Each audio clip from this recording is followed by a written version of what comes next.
Labą dieną visiems. Dėkavoju, kad radot Girėną gimtinį. Tai mes pradėsime nuo Girėną vaikystės. Tada kaons čia žaisdavo, siusdavo su vaikas. Tai būdavas tas kojukas labai toli žirgliuodavo. Mūsim gaudyt, mus gaudys čia. Ekologišks būs mus sugaudyti. O dabar iš muziejaus istorijas. Tai kai muziejui čia buvo atvažiavęs Jurgis Kairys, akrobatas, pamatom kėdot. Reik pasėdėti. Ką pasisėda, ką patika. O jai sako, ką tik mano šekna išdruošta. Ale taip numeruota išmera visas linkis, ką priklauso.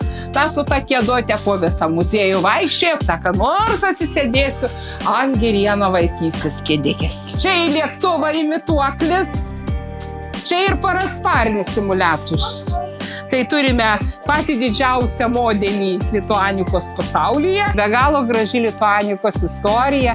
Ir kaip vienas poetas labai gražiai yra apie šį skrydį pasakęs. Ir virš Atlanto plaka širdys 3. Viena iš jų metalo.